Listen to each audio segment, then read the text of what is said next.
Hello, everybody, and welcome into today's episode of the Top Cut Yu-Gi-Oh! Podcast. I'm Sunny. I am here hosting with the host with the most, Caleb. How are you? I can't complain too much. Awesome. How was your vacation? Oh, I'm so glad you asked. It was awesome. I am so sunburnt. So burnt. For those following us on Twitter, you saw. It was bad. Woo. Oh, dude, it was so bad I couldn't sleep. It was waking me up in the middle of the night because it was wrapped all the way around to my the middle of my arms. Big oof. Yeah, it was so. What it was is we went to for those that don't know, we live in Louisiana. Me and the wife, we drove to Florida. The place in Florida we went to was about an 8-hour drive, which it would have been 8 with just us. We had a 4-year-old in the car, so it was 10 and a half on the way there because of having a 4-year-old and mainly traffic. And then on the way back, we actually made several stops, took a different path, which was a little bit farther, but, we got to do some more stuff. And we made one big stop at a big space center, which was super cool. And, it was like 13 and a half hours. So, long drive, but I got bad burnt because the middle of the week, we went on this boating trip. And we stopped in an area where we could do snorkeling. And I was literally just face down in the water for like an hour and a half or 2 hours. And oh, no. Yeah, and I had applied sunscreen. Obviously not enough or not strong enough. I didn't re-up after a while. Oh. Right, so it was waterproof for 80 minutes. And so we were in one area for an hour and a half, rode around for a half hour. And then we went to that area for an hour and a half, and I never re-upped after the first shot. That was your mistake. Yeah, trust me, I paid for it too. But now it's a beautiful golden tan, so... Hey, at least it worked out. Yeah, I'm one of those lucky people that when I burn, by like 3 to 4 days later, the burn's pretty much gone, just a little uncomfortable. And I'm like tanning out really nicely. So sadly, I'm the opposite, where my skin just kind of boils and blisters. And then after it peels, it's just back to being pale. My wife is the same way. She's just like, it's no luck at all. And what's funny is he's very lucky. My son doesn't burn. Like he just skips the burn and goes straight to tan. His ears, the top of his ears, when we left there, it was like we just to be safe, we got him head to toe. We were so confident that we sunscreened everything, and then we got into it, and he literally, the tops of his ears were deep lobster red. And we were like, oh no, he's going to be crying, he's going to be in tears. We messed up. That was the one place we missed. He was wearing a hat and everything, but it wasn't like a big floppy hat, and we missed the top of his ears. And they looked literally so burnt. They looked like they were on fire. And then the next day, that evening, we went to look at them to put aloe on them and stuff, and it literally looked like nothing had ever happened. We were like, how? What kind of genetic sorcery is that? I don't know. I think it's from my mom's side, man. But it's probably a combination of that and because he's still so young. Whatever it is, I'm just happy that he's good. Oh yeah, most definitely. So, but I was gonna go to the locals while we were there. But I looked it up, and the closest card shop that did tournaments was like an hour and a half away when there was no traffic. And because we were at the beach on 4th of July week, traffic was insane. Exactly. And they were having a big baseball tournament in town that week. Ooh, so you had a twofer. Dude, Oof. We went on like the second to last night that we were there. We were like, okay, we're just going to go it was like 7 miles up the road for dinner. It said that it was an hour and a half drive on one highway. Jesus. Oh, dude, the traffic was unreal. We got out, we got into traffic, and we were moving along. Finally, we saw a place. We were like, I see one parking spot in their parking lot. And we just dipped in there because everywhere had a 2 to 3 hour wait. Every restaurant. Yeah. It was insane. I've never seen anything like it. The one restaurant I wanted to eat at, we called them, and it was like, every restaurant over there is like coastal. And so the one restaurant that I really wanted to eat at was called the Tommy Bahama restaurant. And it's just like a good seafood restaurant. And we called them. We're like, hey, do y'all take reservations? And this was Monday, right when we got there. They said, yeah, we're not taking any walk-ins or reservations until next Wednesday. Jesus! I said, excuse me? She said, yeah, we're not taking any reservations until next Wednesday. We are booked solid. No walk-ins or reservations until the 6th. Or the 7th, or whatever day she told me. I was like, that's insane. She said, yeah, it's honestly unreasonable. She was like, I'm so sorry. I was like, all right, I guess. I mean, it is what it is. It's not her fault. Yeah. Everywhere, like, in the area that we were at was like that, though. Yeah. So. I mean, 4th of July, this is the week right before 4th of July. By the way, for those of you who are wondering, we are currently recording on 4th of July, so if you hear fireworks, that's why. Yeah, like, we're sitting in the studio, and the studio's like an outside wall of my house, and it's just like... Yeah, on occasion we can hear it. We don't know if y'all can hear it, but we can hear it. Yeah, it's not even on occasion. It's like nonstop. Yeah. Anyway, so if y'all hear that, that's what that is. Yeah, so... And we're in the South. They like to celebrate the 4th here. Oh, yeah. My goodness. Anyway, so moving on from that into actual Yu-Gi-Oh! Stuff, we'll start with the quick play news for this episode. There's not a lot. No. All we have is the releasing of 3 new cards in Bode. We got Mimetizing... This is Burst of Destiny? Yeah. First off, we have the Mimetizing Man-Eater Bug, which is a level 4 Earth Insect Flip Effect monster, 450 attack, 600 defense, which, by the way, is the original Man-Eater Bug's attack and defense. Right. Flip. Target one monster on the field. Destroy it. If you do, this card gains attack equal to that monster's original attack. Then you can make this card's type become the same as the destroyed monster's original type. 2. This card on the field cannot be destroyed by battle and cannot be destroyed by the effects of monsters with the same type. Does this feel to anybody else like they were like, oh man, the more we look at it, we don't have any cards in our current sets that are good for sealed format play. Let's make one, and here we are. Oh yeah. Well, I mean, it's decent. I mean, it's a flip effect monster. It's a flip monster. No, it's terrible. Make no mistake, it's because terrible. It's a flip effect monster. If it wasn't a flip monster, it'd be all right. Also, I do like the reference to a misprint that they did a long time ago. What was that? Okay, so back in the original printing of Man-Eater Bug, pre-Legend of Blue Eyes, when Yu-Gi-Oh was only in Japan, where they were releasing these itty-bitty tiny sets. Yeah. When the TCG finally got Legend of Blue Eyes, it was actually like 5 sets put together. Right. Yeah. The very first printing of Man-Eater Bug was misprinted. So it was a warrior monster, not an insect. Oh, was it really? Yeah, and I remember somebody mentioning that was a reference they were making with its whole changing. Oh, that's funny. Yeah, its type. So that's that. It's not particularly. If you're doing a sealed only format like your own progression series or something, this would be fun in that. Oh, absolutely. Or a very limited format where you're only allowed to use certain cards or whatever. Right. Just something fun. Next, we have a normal spell card called Sunvine Sowing. You can only this entire card is a hard once per turn. You can special summon a Sunseed monster from your deck. If you do, take 1,000 damage. If you do not control a Sun Avalon Link monster, you can only special summon Sunseed Genius Loci with its effect. For the rest of this turn, you cannot. And then for the next turn this card resolves, you cannot special summon monsters from the extra deck except plant monsters. 2. If a plant link monster you control would be destroyed by battle or by opponent's card effect, banish the card from the graveyard instead. It's alright. It's alright. It's not great. It's alright. And then next we have Starry Night Orbitail. I mean, it's a free +1. Yeah, it's a free +1.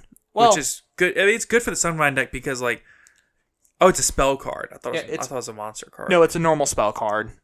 So it's a 1-for-1. Wait, no, that's kind of insane. Oh yeah.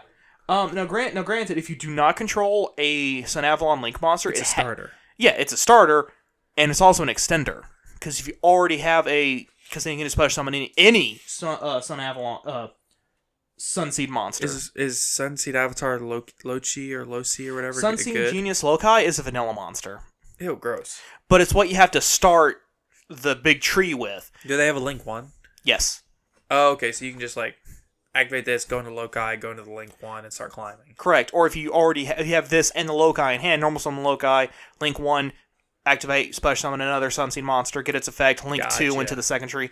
Gotcha. It's great for Sunavalon, but or the whole Sunvine, Sunavalon, Sunseed archetype. Right. But the problem is that archetype kind of sucks. It's not great. One of their biggest monsters is Bengal Lancer. Uh-huh. Good old Benji, you're just going to keep negativing yourself just to play me. Is he a Sun Avalon card? No, but he's supposed to go with them. Oh, okay. It's kind of like how the Neospatians are not elemental heroes, but they kind of go together. Oh, okay. I gotcha. That kind of situation. Gotcha. But they have a lot less actual interaction with each other. Right. Moving on. Next we have Starry Night Orbitail. It's a light fairy, level 4, 400 attack, 2100 defense. It's got a beefy booty. Yeah. You can only use this card's 1 and 2 effects once per turn. Hard once per turn. Quick effect. You can target one light monster you control, tribute it, and then if you do, set a Starry Night spell or trap from your deck to your field. That's not terrible. Could be better. Could be worse. If a face-up level 7 light dragon monster you control is returned to the hand while this card's in your graveyard, special summon it out of the graveyard. That's not terrible. No, but it's for the Starry Nights Ryu deck. Yeah. Which within and of itself isn't great. It's terrible. It's good, not great. It'll be a good card for the deck, just definitely not a good deck. Yeah. So, that's about all we got for new cards. Some other news and notes from around the game. I know we know some of the collector's rares. At this time of recording, we don't have an exact list of all of them yet, but we have a pretty good idea of some of them.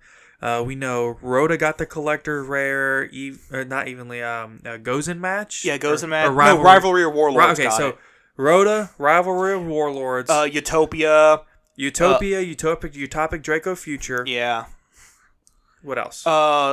Lightning Storm.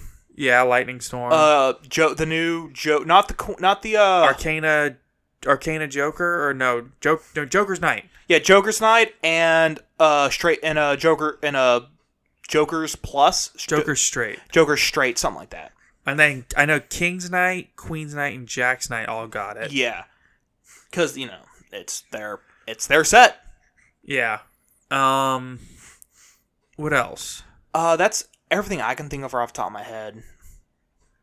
I know there's a couple other ones that I'm missing that are like random. It's just random cards that everybody's like, why? Yeah, but the really fire ones are going to be Lightning Storm, Rhoda, Rivalry. Rivalry was kind of random, I think, but it's cool. Yeah.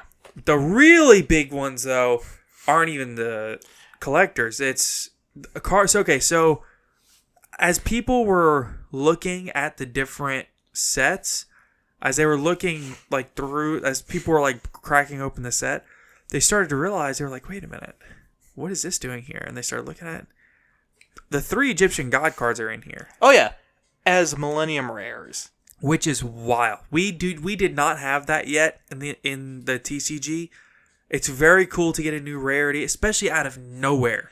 This was a shock. Oh yeah, no, like the first people to even say this were people who got the set early and were cracking them open. Yeah, this is like PPG vendors cracking the set open, going, wait a minute, what is this? And the really crazy part about it is that Nani? It wasn't even listed on the website. No, it's not even in the product description that the Egyptian gods were even in the set. Yeah, there was literally nothing showing. Yeah, this was gonna happen. Yeah, the only god card related stuff we knew about was that Cypher was specifically mentioned early on in the set's history as a card that would be useful in this set. Right. Because all the poker nights, their whole shtick is we're going to keep refilling your hand over and over. Right. So and they have the level 10 question mark attack searcher, which can then let you search out Mystic Rawball. Right. Yeah. Wing Dragon Raw Sphere mode. And it's also a Yugi archetype. It's an archetype Yugi used in the anime, which then just also goes hand in hand. Right. Cypher, whatever. And then in the Egyptian God Structure Deck booklet, where it gives you suggestions on how to power up your deck, that's when they mentioned that the Wicked Gods were in there. So buy that set when it comes out, because you can get the Wicked Gods, which are also a lot of the Egyptian god support also works for the Wicked Gods. Yeah. Wicked Avatar, Wicked Dreadroot, Wicked Eraser, blah, blah, blah, blah. They never mentioned that the Egyptian gods were going to be Millennium Rares in this set. Yeah, it was never brought up, which is... It's just kind of wild that it was held a secret until... It wasn't just held a secret until... until the set release, full spoiler. No. It was held a secret until... People started getting product and opening it. Right, which is crazy. As in, Konami just wasn't going to tell anyone. Honestly, I'm fine with that. I think it's kind of fun. A little bit, yeah. I would have liked them go, hey, judge, wink, wink. There's a little surprise in there for you, too. We're not going to say what the surprise is. Yeah. Because then people would have gotten more hyped of, ooh, what's the surprise? I don't know. I'm pretty happy about it. In my opinion, personally to me, nothing spoils a gift more than just not being told you're getting a gift to begin with, because then there's no hype. But sometimes, so I think the problem is if you hype it too much, people can be disappointed. People are like, oh, is that all this is? Which is fair. I think I prefer nothing, because I would like to. If I get a gift, somebody just walks up to me and says, "Here you go, I got you a present." I don't care what it is. I'm just like, awesome. I mean, yeah, I'm still like, oh, cool, awesome. But I just like the, ooh, I wonder what it is. Nah, with just the gift box being set in front of you. No, I always overhype myself. I'm that person that, like, it's like, all right, Christmas is coming. Like 5 months in advance. And then the closer it gets here, I'm like, oh, yeah, Christmas we're coming, in July. baby. Right, like, we're coming. My birthday ends in August. I'm like, Christmas is next, baby. And then when Christmas gets here and I, like, get a bunch of free stuff, and I'm like, all right, cool, I guess. Lord. Yeah, but I'm the exact opposite, where it doesn't even occur to me until somebody sets up the tree and then puts a present underneath. I'm like, oh, what is it? Yeah, but then... For me, though, a lot of the enjoyment is less of the object itself and more of that suspense. Oh, no, I hate suspense. I love suspense. I don't even like suspense in a movie, much less dragged out for something that I'm actually, like, tangibly going to receive. Oh, no, I love suspense. But that's just me. Oh, man, I'm so mad. I just remembered I was supposed to get some cards from somebody today, and I forgot. Whoopsie! They had them with them, and I just forgot. Hey, there's always next time. Yeah. Anyway. So, the new Millennium Rare is really cool. I'm excited. Yeah, that's cool. That's definitely a welcome addition to the set. Yeah. In my opinion, anyway. I agree. It looks... And for those of you who are curious, it's the original artworks. Yeah. Like the anime artworks for them. It's great. Yeah, no, it's definitely cool. And I'm happy that they did it. I don't know. I just kind of wish that... I wish I could see it in person, because I feel like in person it's going to be a really different look. Yeah, most likely. So, all right, we're going to take a quick break for an ad, and we'll move on into some other stuff. All right, Caleb, what else do we have to go into here? Okay, so the OCG just got announced, had announced the next deck build pack, which is kind of like our, like I'm trying to think of what set we have instead. Oh, I have no idea. It's kind of like our, I think it's like our duelist packs. Mm-hmm. I think it's kind of like that. The next one is called Grand Creators. They gave us 3 pictures of 3 of the new themes from the deck. One of them is and descriptions. The first picture is described as a gigantic monster that's the boss of a theme, and it kind of looks like a red and blue long. For those of you who don't know what a long is, that would be Shenron from Dragon Ball Z, the giant green dragon. Right, it's more like a serpent-like dragon. Yeah, the more Asiatic serpentine dragon without the wings, holding the spheres, that kind of thing. Like I said, it's a giant one of those colored red and blue, very bright, and it's got a dude riding on him. Looks cool. Sounds awesome. Oh yeah.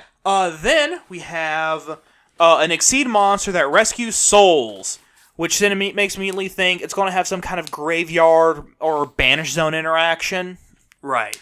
I mean, and then she also just looks cool. She's a waifu card. Right.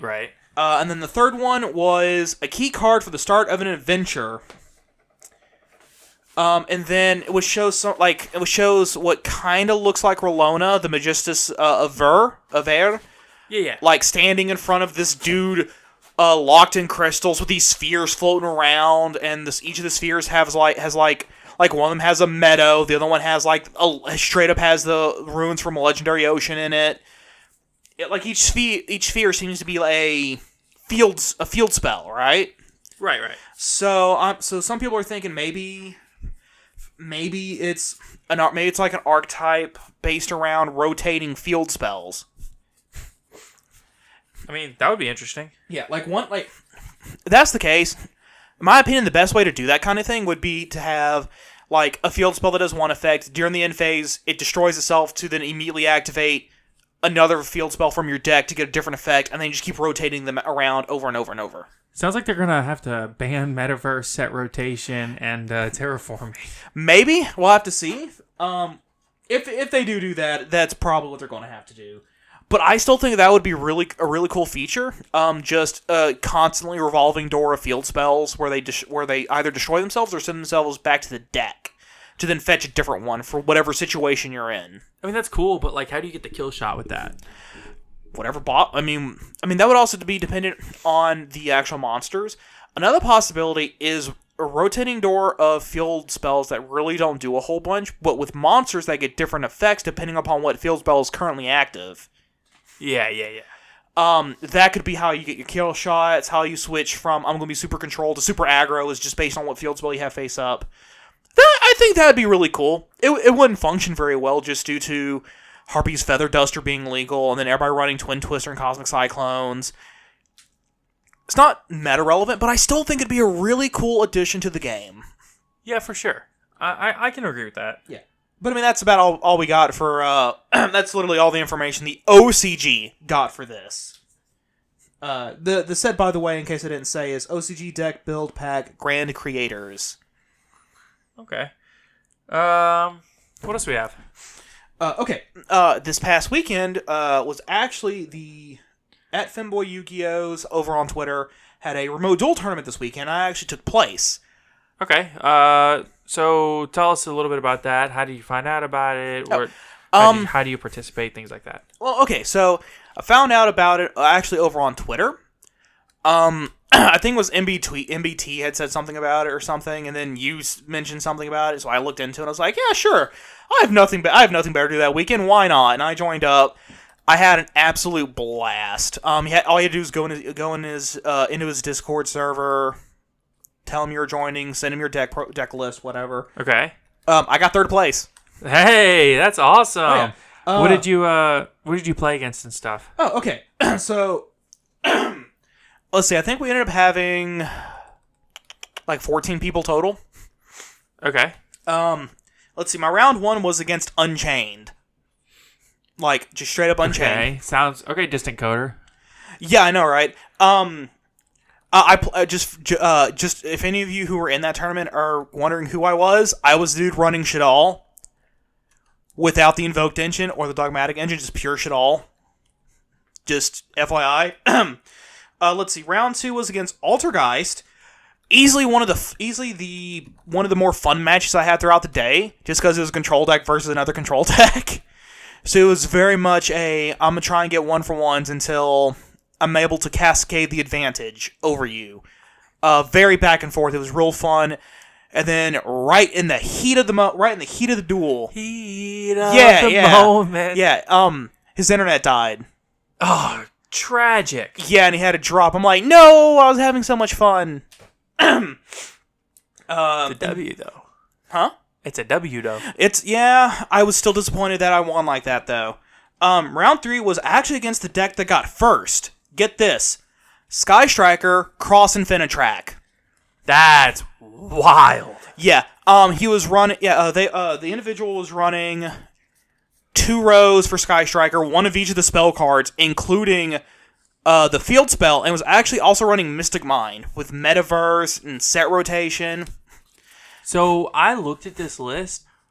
For me, it sounds honestly like it sounds a lot to me like it's a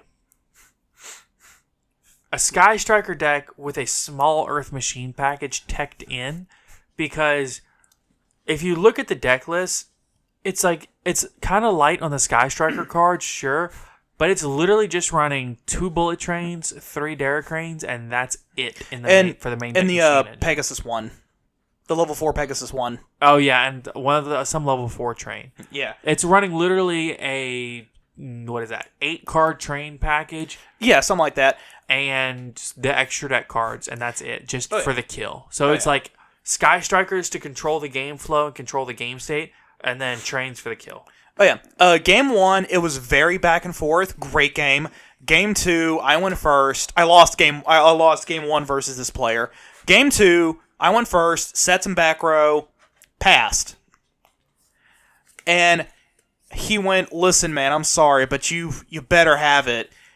And started doing train stuff to just go Goose Off Max, Attach, Burn, and then leave to run over stuff. Right. Of course, as soon as he activated his first train effect, I flipped the Solemn Strike. Oh, rip. And he went, you better have Judgment down too, and then activated Red Reboot. Ah! That card needs to be banned. And I just went, I don't have it. He was like, oh, that's game. I was like, hey, you got me. You got me. Sometimes you get got. I'm telling you, that card needs to be banned, bro. That card's insane. Still very fun game, very cool deck. Round 4 was in my opinion, one of the more cooler decks there. In my personal opinion, Shark. It was just sharks. So just like fish though. Kinda. It was basically like Buzzsaw Shark and Left Hand Shark and a couple other sharks that would just make Bahamut Shark and then make Toad. And then he would overlay the Bahamut Shark into Vesp. Man, I don't know how I feel about that, bro. I only won because we went into time.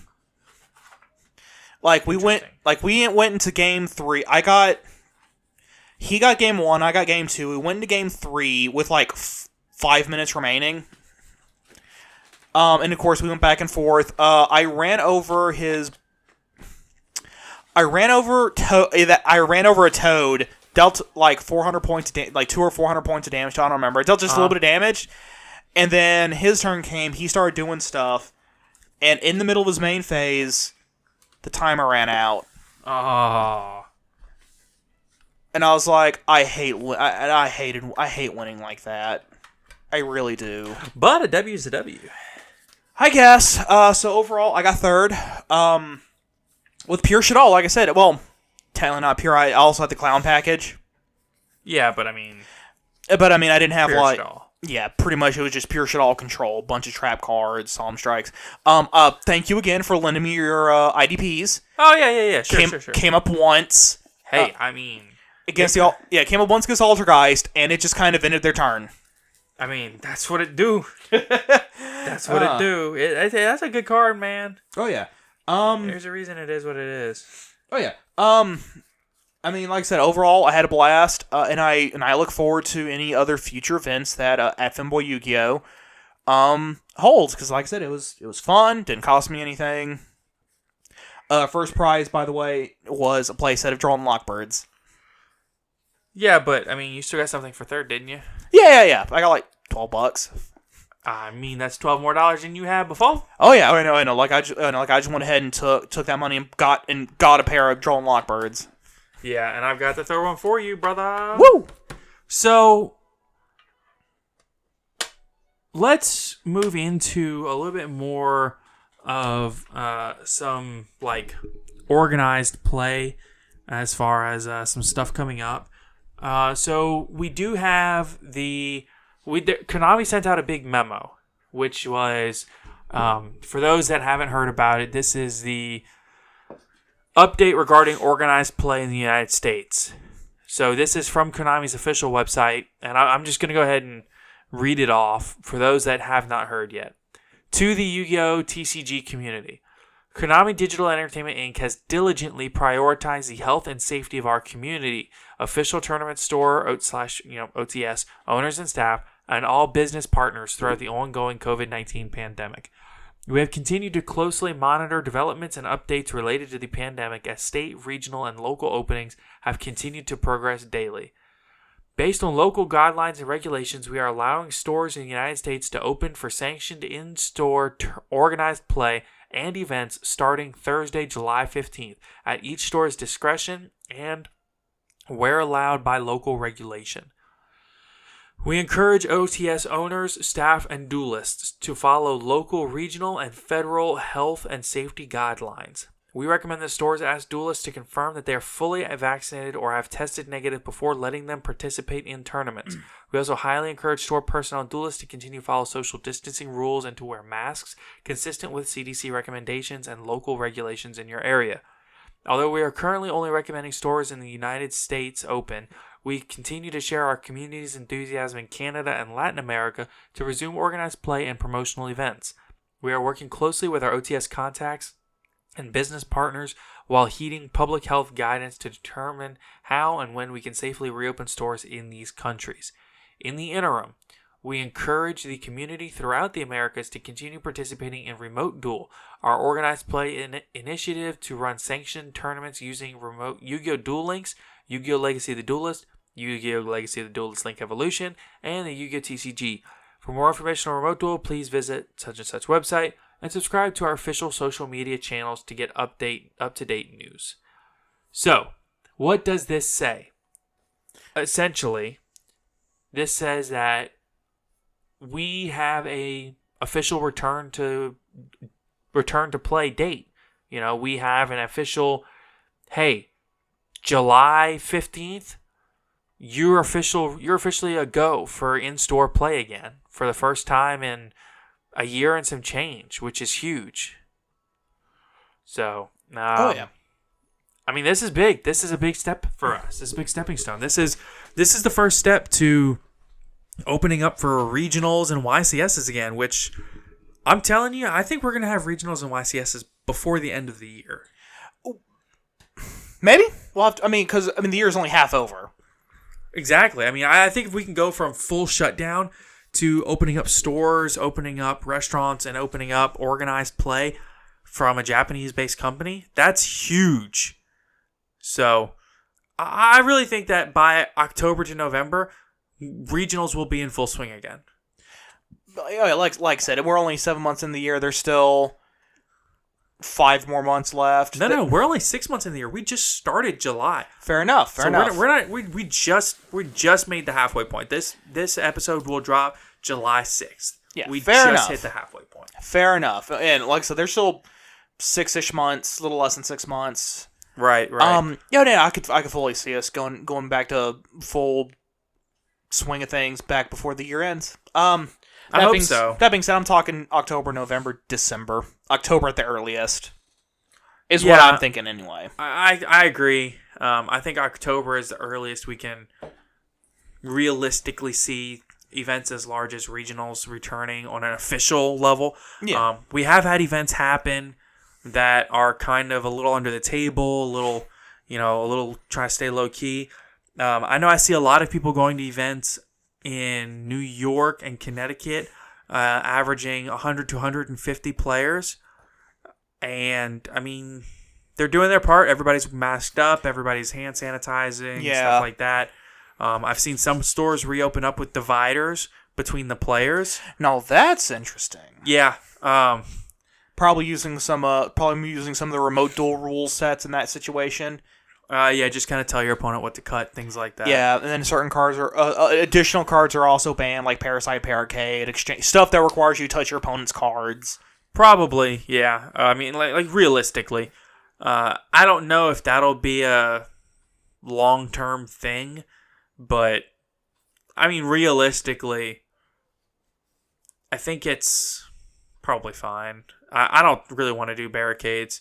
I think as long as everybody's masked up and stuff or fully vaccinated, it should be good. Yeah, good ventilation, that kind of thing. Yeah. I'm pretty happy. I really want to see organized play return full swing. I think we all do. I don't think that's a me only kind of thought and feeling. I know as far as upcoming tournaments, I know we still have, every month they do Yu-Gi-Oh! Day at our locals in Alexandria. They do regular weekly tournaments up at the other shop we go to up in Shreveport. I know there's still lots of events. I know about 4 hours from us, they have a pretty big event coming up, what they call the Tournament of Champions. So they've been doing events for the last 5 months. Anywhere from 40 to 60 people usually is what they get, case tournaments and stuff like that, 3v3 tournaments. And if you got top at any of those events, you got an invite. And so they've got I think 60 people or so, 60 or 70 people invited to the Tournament of Champions is what they're calling it. And that's going to be July 17th. And we're going to have a breakdown on that too. So. Oh yeah, once it actually happens and, all that. Right. So, but as far as outside of in-person play, I think at this point, we mainly just have the remote Duel YCS to look forward to, which is this weekend, right? Oh yeah. Speaking of which... Is that July 9th and 10th? I want to say yes. It's okay. It's this Saturday. It's this upcoming Saturday and Sunday. Okay. For those of you listening, if you're listening on Tuesday, July 6th, tomorrow is your last day to enter. Yes, and I think it's by a certain time. Yeah, I think it's by 1 p.m. Right. Or something. Central time. It's 1 or 2 o'clock Central Standard Time. Yeah, something like that. So, if you're listening now and you want to enter, do it now. Yeah, you don't have much time. You better hop on it. Yeah. Oh, yeah. Most definitely. So, what are we looking forward to in that event? Okay, first of all, that's going to be our next big topic, all about the remote Duel YCS. So the first thing I want to talk about is how to participate. We will leave a link in the description of this podcast on the sign up, but you have to go onto the website. It's a little more complicated. It's 2 or 3 links. I'm probably not going to bother. We'll figure something out. Yeah. So it's kind of because I did go ahead and look through to see what all is required for entry. You have to you have to have a Konami account, then you have to have a Konami card ID account, which is separate, which gives you your Konami card ID, which you then sign up to a third website. Really? Yeah, it's complicated. Well, we'll make sure that the point is you sign up through the Konami website, you go in. You do all your deck lists through the website. You type everything in. And then once you go in through all the website and sign up, the event will take place on a certain date. I think they've got 8 Discord servers set aside for this. And they'll tell you what server to go into. And you'll play all of day 1. You'll play in whatever server you're in. Oh, yeah. And day 2 there's only one server for all of day 2. So day 2 will take place in the second server.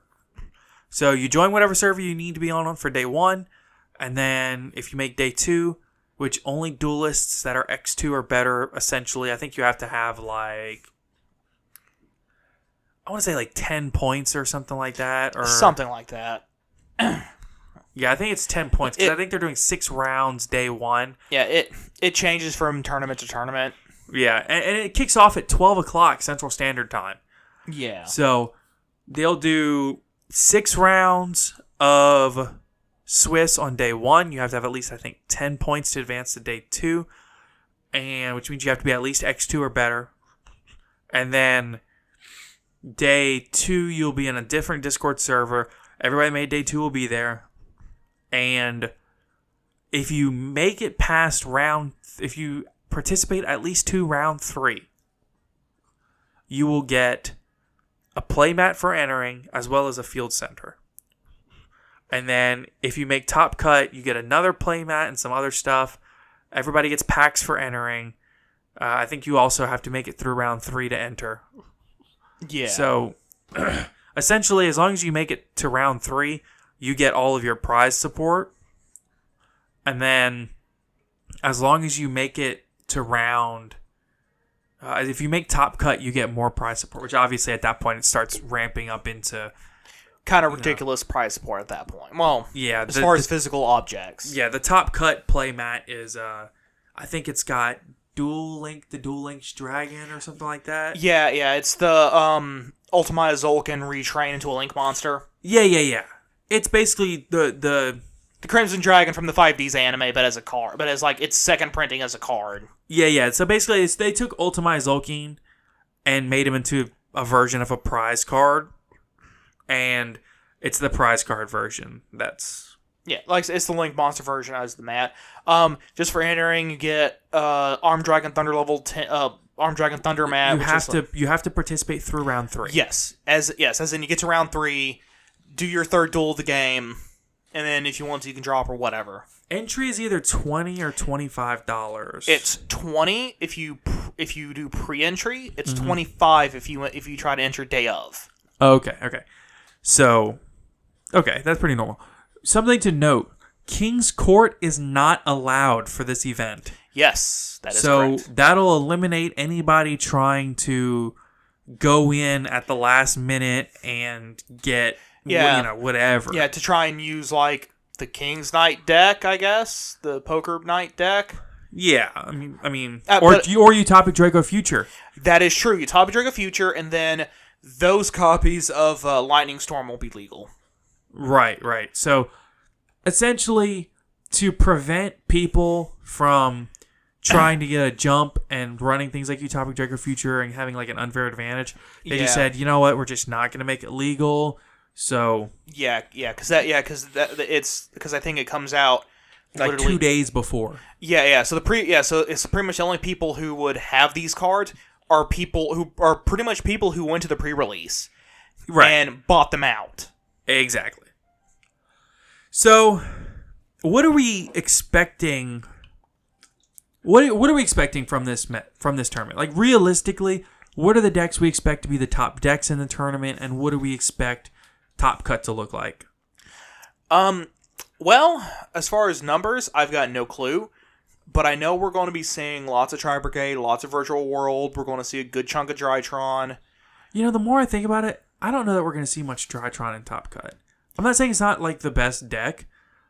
It's just so few people have the materials to play that deck. I mean, that's fair. Also, Droll. Well, yeah, but not only is it like not everybody has the cards to play it, so the representation numbers aren't very high. I mean, it's also a very complex deck. Exactly. To be fair. It's really a difficult deck to play. It takes an enormous amount of playtesting. I was playtesting against it today. I was getting a headache just trying to keep up with what he was doing. It was insane. Yeah. I've watched a couple of combo videos. So I was trying to learn it in advance of the Femboy tournament, just in case someone was playing it. And I was watching all these different decks. Didn't see any of the decks I was prepared for. Yeah, I mean it's difficult. Outside of the Sky Striker, I was expecting Sky Striker, but that Machine Engine really caught me off guard. Yeah. Anyway, that's beside the point. It's a very complex deck with a really high skill ceiling. Yeah. But an even higher power ceiling. It's a good deck, don't get me wrong, it's just hard to play. Very hard to play. Very high skill ceiling compared to something like Tri-Brigade or even Virtual World, where the skill ceiling for those decks are high, but they're like half of the skill ceiling required for Drytron players to be good. And that's just to be able to start winning games. Yeah, I don't know, man. It's a hard deck to play. Let's just leave it at that, I mean, it's difficult. Oh yeah, but then this is also where people are going to bring their A game. Absolutely. Yeah, so we're going to have those players that were able to surpass that skill ceiling are going to be running Drytron. Yeah. And if they have that skill ceiling, then the power ceiling for them is also going to be much higher. So we're going to see, I'm not saying we're going to see a whole bunch, but we're going to see them. 1 or 2. And I'm thinking maybe if they cut to top 16, maybe 1. If it's over a certain amount, they actually said they're going to cut to top 32. Yeah, let's say for sake of argument they do top 32. I'm thinking maybe 2, 3 at most. Not a lot. You won't see more than 3. Yeah. I'll go out on a limb and say that now. I don't think you'll see more than 3. But that's in the top 32. Yeah. We're going to be seeing Tri-Brigade, like I said, in Virtual World. They've made a big comeback. It's all about... What was it? What was the comment? They're going into Muddy Mud Dragon? Yep. Yeah, good old all Muddy Mud Dragon in the swamp. Yeah, it's all about that. If they can make the Muddy Mud Dragon in the swamp and then just go into like Dragoon. They make Ultimate Zolkin with it too. Well, they use Ultimate Zolkin to go into Dragoon. Yeah. So if they can do that, that's all they do. Yeah. Let's So see. if you can stop that, you're good. Oh yeah. You're going to be seeing Sky Striker. Yeah, unfortunately, we'll see a lot of Sky Striker. Um. Probably Salad, honestly. Oh yeah, no. Mirage Stallion was a big boon. Actually, speaking of Salad, real quick, going back to the Femboy tournament, only 2 players were running the same deck. Both of them were running Salamangreat. Round 1, they got pitted against each other. Tragic. I thought it was funny. I mean, it's funny and all. It's just like, what are the odds? So. I mean, in a 14-person tournament, pretty low.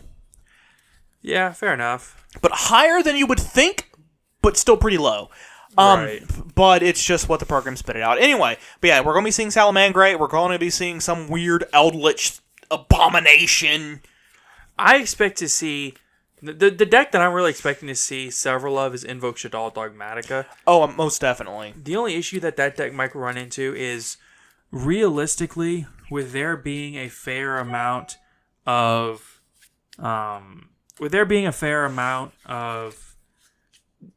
decks that get drolled already in the meta with Sky Striker and what's the name of that? Drytron. With there already being Sky Striker and Drytron so prevalent in the meta, I just don't know that everybody's already running Drolls, so it kind of makes Droll worse. I mean, it kind of not makes Droll, kind of makes the deck worse by proxy because of things being so relevant. Yeah. Okay. So like my very short stint with the Invoke package. It kind of didn't care about about Droll, but that's only a lot. But hold on, that's only with the Invoke stuff. No, activate Meltdown. We're on resolution. Okay? Yeah. Droll. Your turn is over. Yeah, but I'm talking normal summon Alistair. Droll. Okay. Okay, link 1, Invocation. You still get your stuff off. If you start with Alistair, not the Meltdown. Well, it's slightly less likely than opening Meltdown because of terraforming. But there's still always the possibility of opening with Alistair. If you open with Alistair, you just kind of don't care about the Droll. Right. You don't care about the Droll turn 0 because your opponent can't stop you. But after turn 0, then that's when they can Solemn Strike, Solemn Warning, Solemn Judgment. Stuff. They have things to stop you. Yeah, I don't know. The deck dies to Droll. I've played against the deck. It just dies to Droll. Oh yeah, the Dogmatica package dies to Droll. About half the Shaddolls die to Droll. About half of them. Yeah, that deck. I've playing against that deck. Like I've just seen it. It just dies to Droll. It does. But I still expect. Ugh. Yeah, Ash does hurt the deck. Ash is a little underwhelming. I found in the Drytron matchup because it just doesn't do enough. Because you'll stop one search, but then they'll just kind of shrug and keep going. Yeah, it really is. And just get more searches and more searches anyway. You need something like Gamma against that matchup to remove their threats from the field. Yeah. So. You're probably going to be seeing a lot less Ghost Bell. Probably, but that's due to the prevalence of... There's a lot less, I'm just going to keep recycling stuff out of my grave more, I'm just going to keep fetching new stuff out of my deck. Yeah. Right now. Excuse me. I mean, yeah, it's great against, Actually, what is it good against? It's good against Revolt. I mean, Ghost Bell's a good card, and it's still good in the meta. Yeah, but I just can't think of anything right off the top of my head, because we're kind of doing this off the fly. Yeah. Not a whole lot of, just kind of what we know. I think the best cards going into the format, going into, like, this event, the cards that are really going to make a huge difference when they get played, Red Reboot is going to end the games. Well, that would depend on a lot would depend on the deck. I mean, like, if realistically, if Drytron resolves Red Reboot, they probably win the game. Again, it depends on what deck you're playing against. Because in a Drytron Mirror, Red Reboot's useless because neither one of you are running traps. In Tri-Brigade, the only trap they run is Revolt, and they don't need Revolt. Strike, Imperial Order, Ice Dragon's Prison, Torrential Tribute. They don't need them to win, though. But it makes the winning a lot easier. And then, let's see, Virtual World stops all their traps, but then they still have their continuous spells, just kind of shrug and keep going. So it slows them down a little bit, but it's more of a getting pinched than a punch in the face. Well, it's okay. The thing about Reboot though is it's all about making sure that the combo decks plays go through when they play against Control. Oh yeah, absolutely. Playing against Eldritch, playing against Tri Brigade, Well, trap control decks. Yeah. As compared to stuff like the Inspector Board or Dino Mist stuff, where they don't care if their traps get reset. They'll distribute them off anyway. Well, I mean, you still got to kind of. Yeah, but I get what you're saying. Yeah, I get what you're saying though. So, yeah. I personally expect the meta coming out of this event. I expect to see a Virtual World top. I don't expect to see multiple, but I expect to see probably one. I expect to see probably 2 Sky Striker tops. Probably 2, I would think. Probably a couple of Tri Brigade. Probably 1 to 2 Drytron. We're going to see an Ad Ignister top. We're going to see it. Yeah, probably at least 1 Ad Ignister top. If they got the top 32, probably even 2 or 3 of them. Yeah, realistically, it could be. It's going to be really, really diverse. Oh yeah. Oh no. This is probably going to be one of the more diverse metas we've had. Yeah, I mean, it could be one of the most diverse metas we've ever seen. There's going to be a Salad top. The deck I'm really looking to see if it makes an appearance here and makes a splash is Sky Striker Eldritch. That deck is good. Oh yeah, and then of course I also want to see if for whatever reason people start doing more of that Sky Striker cross Infinitrack, because that was ridiculous. Just a 1 card. I'm just going to OTK you if you cannot stop me. Well, it was all about giving Sky Striker a punch, and what a punch. Yeah, because if you don't have access code, it makes things difficult in that deck. Oh yeah. Oh my god, but that 8. I mean, it's an exactly 8k punch. Yeah, I mean, it's good. With multi-attack too. Yeah, I mean, it covers the weaknesses of the train deck, which is that, like, it's a turn 3 deck, right? It's not like a turn 1 deck, it's not a turn 2 deck, it's a turn 3 deck, because you want to go first, set up your board, and then survive until turn 3 and kill on turn 3, whereas... with Sky Strikers, they control... They make you play at their pace. So like, game 1, the deck went off without a hitch, where I was forced to play at his pace, which was faster than my Shadal deck wanted to go. And then his second turn he just kind of went Gustav Max into lead but swing for game. Second time he just kind of activated Rhoda, search for Rose, trying to bait an Ash or a Droll. Mm-hmm. After that he said I asked him why he did it. He was like, because I was baiting Ash or Droll. Right. Well, I'm like, that's fair. And then he just made Gustav leave game. I mean, it is what it is. It gives them that surprise OTK factor. I mean, that's huge, though. That's huge for that deck. I mean, oh, yeah. They have that already if you're running... access code. Yeah, but otherwise... What's crazy, I see some of them doing it, is they'll run Effect Veiler and Hauki Fibrax. Yeah, that would work. If they have any of the other ones, they can normal summon Effect Veiler and link into Hauk, use Hauk, special summon out Gamma, and they can like just keep climbing and climb into Access Code Talker. Oh yeah, that's absolutely a play that they have, using their hand trap tuners, literally though, as extenders, which is absolutely fascinating in my opinion. Yeah, I like it. I think it's really creative for sure. Oh yeah, absolutely. It also gives them a play on the backswing. Yeah, I mean it's a back-footed play to fall into, but I was talking to somebody that was trying the deck and he said it comes up a lot. So whatever works. And access code talker. Yeah, easily one of the strongest cards in the game at the moment. And that's why it's 120, 130? 145 last time I looked. Yeah. So. Oh, yeah. That card needs a reprint so bad. It'll get one in the 10s, probably. Either the 10 or like a Premium Gold, Alt Art, and Eldorado. gross. Dude, I don't like the new premium golds. I like them, personally, but again, that's, opinions, and you know what they say about opinions. Everyone has them, and they all stink. Pretty much. Well, I think that'll about wrap us up for today. What do you think? Yeah, that's about all I got to talk about. Well, thank you everybody for listening to our podcast today. We ask that you come back for Friday's episode. We upload every Tuesday and every Friday. Sometimes we'll even throw in a sneak episode in there every now and then.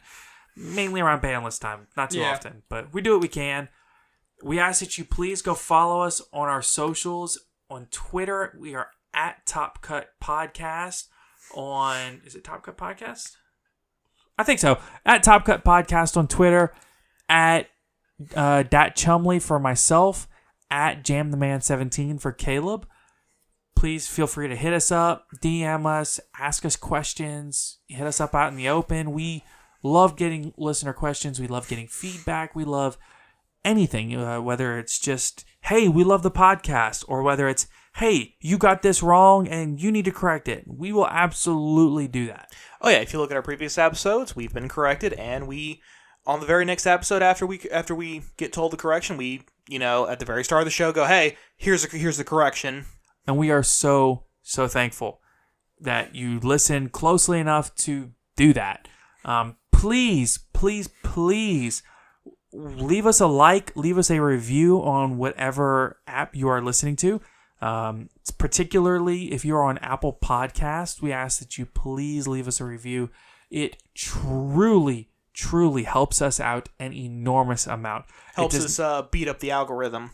Right. It does not just help us as far as letting us know how we're doing. It also helps us in our algorithm, like Caleb said. So we ask that you do these things for us, and if you can't, we understand. But in the meantime, we will be here. We will be here every Tuesday and Friday to bring you more fantastic content. You got anything to add, Caleb? Nope. Alrighty. Everybody, have a good week. Take care, everybody.